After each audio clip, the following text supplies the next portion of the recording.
우리 기도드리겠습니다. 주님, 오늘도 같은 마음입니다. 한 말씀만 하소서.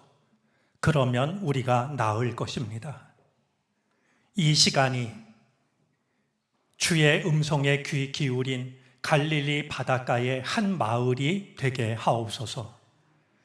말씀을 전하는 자의 부족함을 주의 긍휼하심으로 가려 주옵소서. 예수 그리스도의 이름으로 기도드립니다. 아멘. 주님을 예배하러 모인 이 자리에 주님께서 주시는 은총과 평화가 우리 모두와 함께 하시기를 바랍니다. 우리 호산나 찬양대가 찬양을 드렸던 것처럼 쓰러진 나를 일으키시는 은혜가 예배에 참여한 우리들 한 사람 한 사람에게 나타나게 되기를 바랍니다.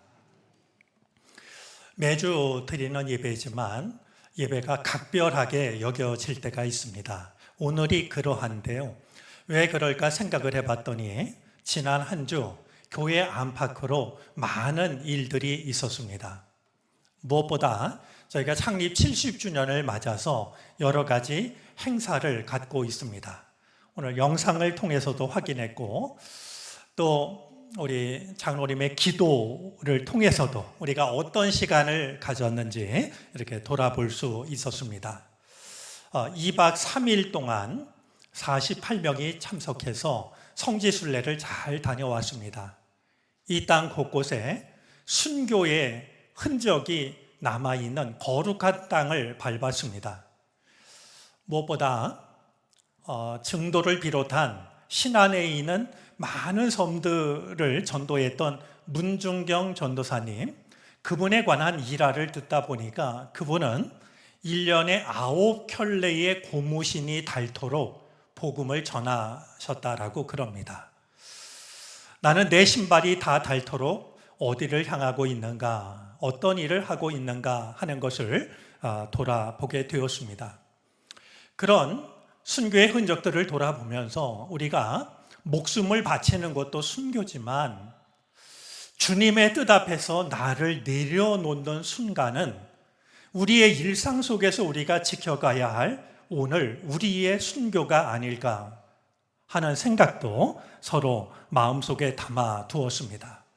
이 일을 위해서 수고한 선교부 또 함께 협력한 모든 분들의 수고와 헌신에 대해서 고마운 마음을 전합니다. 엊그제 있었던 지역 주민 초청 음악회는 정말 10월의 어느 멋진 밤이었습니다. 우리 지역 주민들도 오셔서 함께 즐거움을 나눴는데요. 오늘날 교회에 주어진 가장 중요한 숙제가 있다라고 하면 어떻게 이웃을 만날 수 있을까? 어떻게 이웃과 소통할 수 있을까 하는 문제일 겁니다. 우리가 가졌던 이 지역 주민 초청 음악회는 그 질문에 대한 훌륭한 대답이었다라고 여겨집니다. 앞으로도 이런 시간이 더 많이 이어지기를 기대합니다. 또한 지금 김승범 작가의 사진전이 열리고 있는데요. 여러분들 꼭 한번 들리셔서 구경하시면 좋겠습니다. 지하 1층에서 열리고 있는데 우리 교우들이 이런 말을 해요. 2번 놀랬다고. 이게 뭐가 놀랬어요? 그랬더니 제주도가 이렇게 아름다운 섬인 줄 미처 몰랐다고. 그냥 다녀올 때는 다녀올 뿐이었는데 막상 사진을 보니까 제주도가 이렇게 아름다운 섬이었구나 이제 놀랬다라고 하고요. 다른 하나는 우리 교회에 이런 공간이 있는 줄 몰랐어요. 이렇게 놀라시는 분들이 있더군요. 앞으로 참 좋은 모임들이 우리 교회 공간 곳곳에서 이어졌으면 좋겠습니다. 우리에게 있었던 일 중에 빠뜨릴 수 없는 일이 지난 주 중에 있었습니다. 소설가 이자 시인인 한강 씨가 노벨 문학상을 받은 일이죠. 아시아 여성 최초로 수상한 일이라고 하니 정말 마음껏 축하하고 자부심을 느껴도 좋은 일이라고 여겨집니다. 자랑할 만한 일이죠. 그런데 이 노벨 문학상을 받았다라는 것뿐만이 아니라 그 못지않게 눈길이 가는 대목이 있습니다. 하나는 이런 큰 상을 받았는데도 인터뷰를 거절하고 파티를 열지 않는 작가의 태도입니다. 얼마나 많은 인터뷰가 쏟아지겠습니까? 자기를 알릴 수 있는 참 좋은 기회인데 어떤 인터뷰도 갖지 않고 어떤 파티도 열지 않겠다라고 선언을 했습니다. 왜 그런가 이유를 들었더니요. 지금 세계 곳곳에서는 전쟁이 진행 중이고 하루에도 수많은 사람들이 죽어가는데 내가 어찌 이 상을 받았다고 그런 자리를 만들겠느냐라는 것이었습니다. 저만한 인류애가 가슴에 있기 때문에 그런 훌륭한 작품을 쓴 것이구나. 다시 한번 작가와 작품을 바라보게 됩니다. 또 한 가지 눈길이 가는 대목은 번역자입니다. 아무리 좋은 작품을 썼다 할지라도 그것을 다른 언어권에 있는 이들이 읽을 수 있도록 번역을 하지 못하면 아무 소용이 없습니다. 그런데 한강시의 작품을 오래전부터 아름답게 번역한 사람이 있습니다. 영국 사람인데요. 데보라 스미스라는 사람입니다. 제가 그에게 관심이 가는 것은 우리도 이 세상 속에서 우리들의 믿음을 번역하는 사람들이기 때문입니다. 우리는 책으로 된 하나님의 말씀을 읽지만 세상 사람들은 그 하나님을 믿는 우리들의 삶을 통해서 말씀을 읽습니다. 번역을 잘하면 원작이 살아나지만 번역을 잘못하면 원작이 훼손되는 것처럼 하나님을 믿는 우리들의 삶이 어떠한지에 따라서 하나님의 영광이 지켜지느냐 그렇지 못하느냐가 달려 있다라고 하는 사실을 이번 노벨상 바라보면서 그리고 숨은 공로자인 번역가를 보면서 다시 한번 마음에 품게 됩니다. 우리의 삶이 하나님의 사랑을 잘 번역해내는, 그래서 우리의 삶을 보고 누군가가 하나님을 그리워하게 되는 이런 일들이 우리의 삶을 통해서 나타날 수 있게 되기를 바랍니다. 좀 사설이 길어진다 싶은데요. 한 달여 전쯤에 어떤 목사님으로부터 한 가지 부탁을 받았습니다. 자기가 쓸 수 있는 책의 마지막 책이지 싶은 책을 내는데 이번에는 꼭 저한테 추천사를 받고 싶다라는 부탁이었습니다. 때마침 저는 기독교 서회에서 대림절 묵상집 원고 청탁을 받았고 적지 않은 원고를 쓰고 있을 때였습니다. 사정을 이야기하고 시간이 될지 그리고 그 책의 내용이 내가 추천사를 쓸 만한 책일지를 읽고 쓸지 말지를 판단해도 좋겠는가 물었더니 얼마든지 좋겠다고 그랬습니다. 책은 결코 편하게 다가오지 않았습니다. 몇 장을 읽으면서 내가 못 쓰겠다라고 대답해야 되겠다. 그렇지만 그 대답을 하기 위해서는 더 꼼꼼하게 읽을 필요가 있다라고 여겨졌습니다. 책을 읽어 나가는데요. 제목부터가 아담의 반격이었고요. 표현하는 방법이나 생각하는 것이나 저한테는 뭔가 낯설게 여겨지기도 했고 과격하게 여겨지기도 했습니다. 하지만 집중해서 글을 읽어 나가다 보니까 다른 곳에서 얻을 수 없는 큰 도전으로 다가오는 부분들이 있었습니다. 오늘 언약궤에 대해서 말씀을 나누려고 하는데요. 그 책 속에 담긴 큰 도전으로 다가왔던 내용 중에는 언약궤에 관한 내용도 있었습니다. 언제 기회가 되면 이 부분을 생각해 봐야지 하면서도 뒤로 미뤄두고 있었던 그 중요한 관심사가 책에 담겨져 있었던 것이죠. 책에 담긴 내용을 중심으로 평소 우리의 관심에서 좀 거리가 있었던 이 언약궤에 대해서 우리가 한번 살펴보도록 하겠습니다. 이스라엘 백성들의 삶 중심에는 언약궤가 있습니다. 성소, 성막, 성전에도요, 가장 거룩하게 구별된 지성소에 언약궤를 모셨습니다.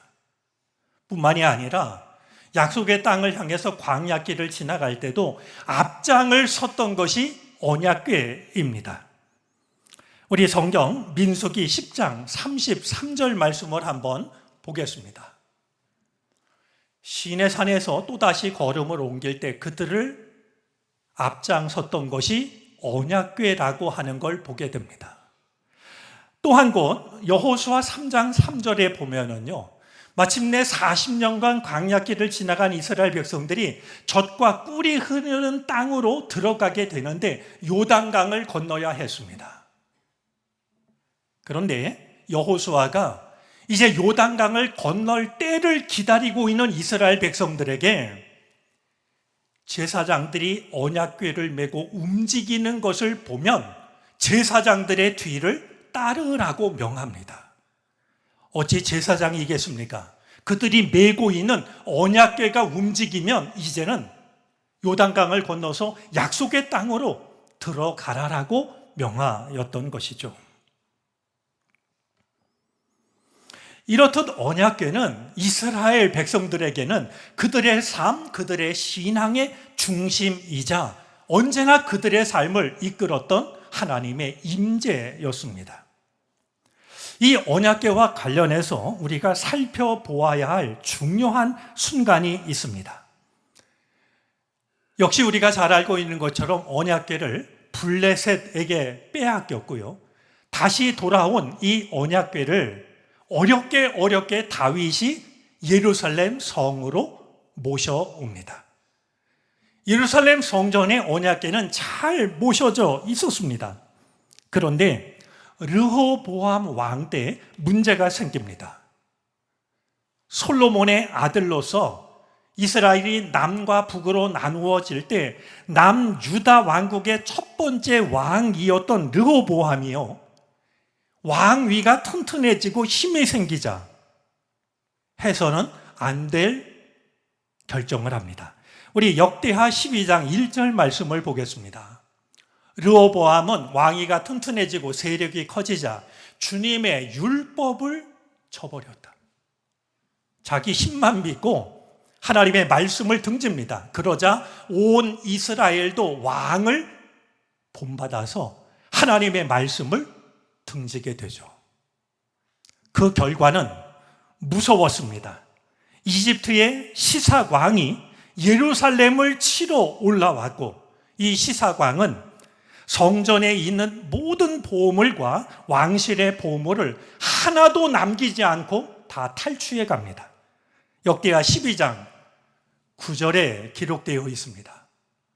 성전의 모든 보물, 왕실의 모든 보물을 하나도 남기지 않고 다 털어갔다라고 말이죠. 자, 그렇다면 성전 가장 중요한 곳에 모셔져 있던 보물 중에 보물, 언약궤는 어떻게 됐을까요? 하나님을 믿지 않은 시삭 왕이 예루살렘을 공격해서 성전에 있는 모든 보물, 왕실에 있는 모든 보물들을 하나도 남기지 않고 다 털어갔다라고 하면 언약궤만 남겼을까요?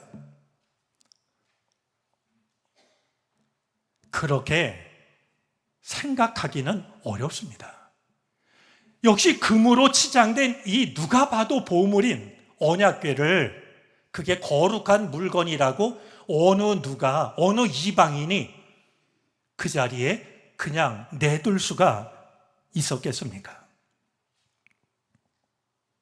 한 가지 우리가 눈여겨볼 대목이 있습니다.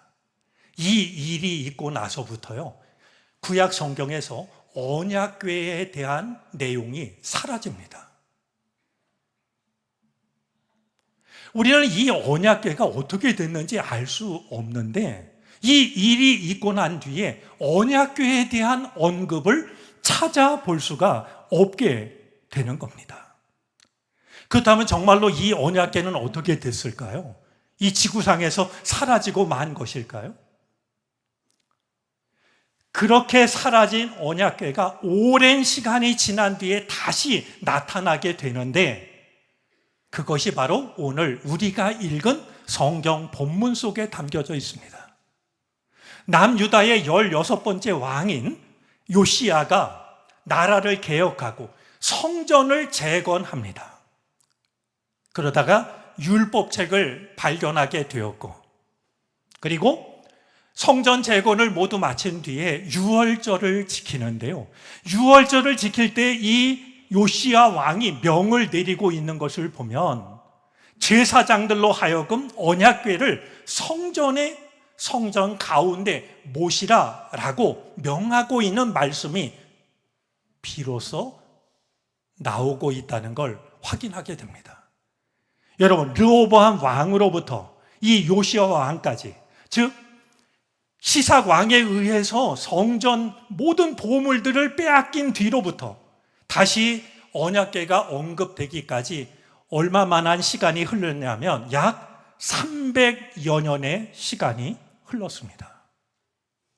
그러면 이 300여 년 동안 도대체 언약궤는 어디 있다가 300년 후에 다시 나타난 것일까?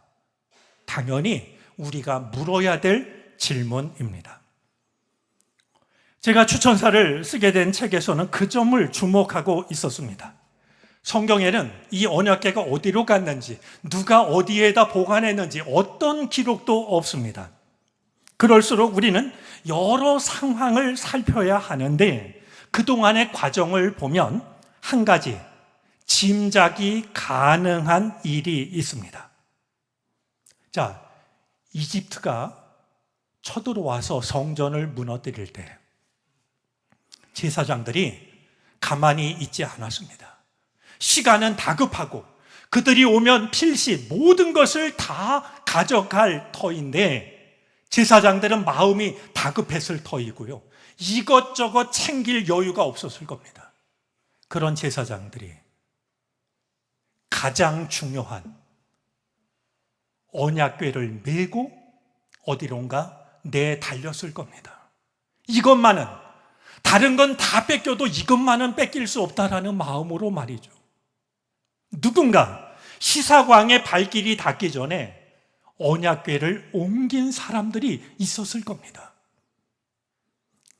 성경에 의하면 민수기 4장 15절인데요. 언약궤는 아무나 손을 댈 수가 없었습니다. 레위 지파의 제사장들, 그 중에서도 고핫 자손만이 4사람이 어깨에 메고 옮길 수 있는 것이었으니 아무리 다급하다 할지라도 그들은 이 규정을 어기지 않았을 겁니다.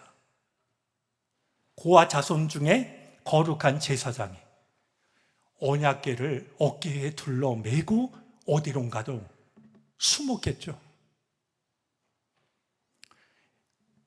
이집트의 왕이 사라질 때까지, 아닙니다. 르호보암 왕으로부터 요시야에 이르기까지 그동안 유다를 이끌었던 왕들을 보면은요, 하나님 앞에 선한 왕이 없었습니다. 만약에 이 언약궤가 세상에 드러나게 되면 이집트를 비롯한 외국의 군대들이 또다시 그것을 빼앗으러 쳐들어올 수도 있고, 하나님 앞에 경건하지 못한 왕들이 자신들의 통치 수단으로 쓰기 위해서 언약궤를 빼앗을 것이 자명했을 겁니다. 그들은 이 언약궤가 세상에 드러나지 않도록 언약궤를 지키기 시작했겠죠. 조금씩 알려진다 싶으면 다른 장소로 옮겨야 했을 겁니다. 그러니 단 4명만이 이 일에 나서지는 않았을 겁니다. 제사장 무리들이요, 조를 짜가지고요, 돌아가면서 이 언약궤를 지켰고, 돌아가면서 언약궤를 메고 가장 안전한 곳으로 옮기고 또 옮기고 했을 겁니다. 그들뿐만이 아닙니다. 제사장도 한 가정의 가장이었습니다. 이 가장인 제사장이 언약궤를 지키는 일로 인해서 혹은 일주일을 혹은 한 달을 어딘가 나가 있으면 그들의 가족을 누군가는 돌봐야 했습니다. 이런 거룩한 무리들이 있었기 때문에 300여 년이 지나는 동안 언약궤는 사라지지 않고 비로소 언약궤의 가치를 알 만한 요시야 왕이 성전을 깨끗하게 수리하자 300년 동안 자취를 감췄던 언약궤가 성전을 향하지 않았을까 짐작을 하게 되는 겁니다. 우리는 지금 하나님의 거룩하심을 찾아보기 힘든 세상을 살아가고 있습니다. 하나님의 거룩하심이 어떻게 지켜질 수 있을까? 300년 동안 지켜진 언약궤는 우리들에게 중요한 질문을 합니다. 하나님의 거룩하심은 어떻게 지켜질 수 있는 것일까 말이죠. 자, 이런 언약궤가 다시 한번 큰 위기를 만나게 됩니다. 요시야 왕에 의해서 성전에 다시 모셔진 이 언약궤가요, 또 한 번 훨씬 더 큰 위기를 만나는데 아마 떠올리신 분들이 있지 않을까 싶습니다. BC 586년 예루살렘 성전은 바벨론 느부갓네살 왕에 의해서 함락이 됩니다. 예루살렘을 함락시킨 느부갓네살 왕도 이집트의 시사관과 다르지 않아서 성전에 있는 하나님을 예배할 때 쓰는 모든 기물들을 바벨론으로 빼앗아 갔습니다. 우리 역대하 36장 10절이 그것을 증언하는데요. 느부갓네살 왕이 사람을 시켜서 여호와긴을 바벨론으로 잡아가고 주님의 성전에 있는 값비싼 온갖 기구도 함께 가져갔으며 언약궤는 어떻게 됐을까요? 시삭 왕이 그랬던 것처럼 느부갓네살 왕도 하나님을 모르는 사람이고 그저 언약궤는 그가 볼 때는 이스라엘의 값진 값나가는 보물에 불과했을 겁니다. 그래서 그랬을까요? 이 사건 이후에 언약궤에 대한 언급은 성경에서 사라집니다. 더 이상 언약궤에 관한 어떤 내용도 우리는 찾아볼 수가 없습니다. 그렇게 지금까지 지내오고 있으니 어림잡아 생각하면 2500년이 넘도록 이 언약궤가 어디로 간 것일까? 누구도 알지 못하는 긴 시간이 지나가고 있는 겁니다. 여러분, 언약궤가 어디로 갔을까요? 시삭 왕 때 그러했듯이 지금도 누군가가 언약궤를 옮기면서 지키고 있을까요? 아니면 이 땅에서 완전히 사라지고 만 것일까요? 이런 질문들은 우리에게 묵중한 사명감으로 다가옵니다. 쉽지는 않지만 이런 대답이 필요하지 않을까요? 비록 질문 형태를 띈다 할지라도 이런 대답이 가능할 것 같습니다. 혹시 오늘 우리들이 언약궤를 지키는 사람들 아닐까? 하는 질문입니다. 오늘 우리가 이 땅에서 그리스도인으로 살아간다라고 하는 것은 어디로 갔는지 알 길이 없지만 하나님의 거룩하심을 나타냈던 그 언약궤를 지키는 사람으로 살아가는 것을 의미하는 거 아닐까? 우리들은 하나님의 거룩하심을 지키는 최후의 보루자들이 아닐까 하는 생각입니다.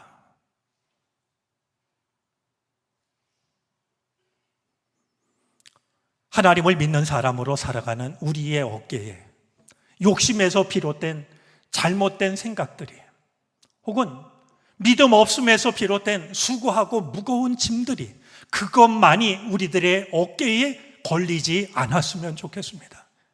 우리의 어깨에, 우리의 손마디에, 우리의 발바닥에 누구에게도 드러나지 않도록 언약궤의 거룩함을 지켰던 숨은 제사장들처럼 하나님의 거룩하심을 지켜가는 우리에게도 그런 군살이 박혔으면 좋겠습니다.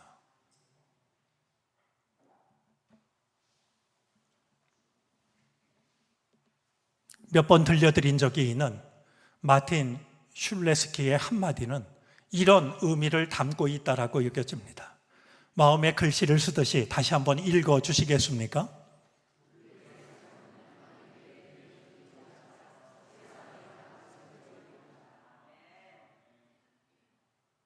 따로 기도하는 그 기도도 기도지만 우리의 삶이 하나님께 드리는 기도이자, 따로 나가서 전도지를 전하는 것도 전도지만 우리의 삶이 세상을 향한 설교라는 저 한마디 속에는 어쩌면 사라진 언약궤를 지키는 사람들이 오늘 우리들일 수 있다라고 하는 사실을 돌아보게 합니다. 사도 바울의 고백이 우리의 고백이 되었으면 좋겠습니다. 그는 갈라디아서 6장 17절에서 이렇게 말했습니다. 이제부터는 아무도 나를 괴롭히지 마십시오. 나는 내 몸에 예수의 상처 자국을 지고 다닙니다. 예수님의 흔적을 몸과 마음에 새기고 그 모습으로 살아가는 것, 그것이 사라진 언약궤를 지키는 사람의 모습이 될 겁니다. 우리 모두가 하나님의 거룩하심을 지켜내는 언약궤를 지킨 믿음의 사람들이 되어질 수 있기를 바랍니다. 기도하겠습니다.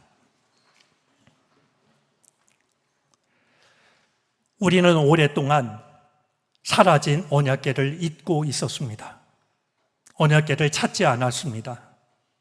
하나님의 거룩하심을 찾아보기 힘든 세상, 그럴수록 언약궤를 맨 사람으로 살게 하시옵소서. 예수의 흔적을 지니게 하여 주셔서 하나님의 거룩하심이 우리의 삶을 통해서 이 땅에 지켜지게 하시옵소서. 예수 그리스도의 이름으로 기도를 드립니다. 아멘.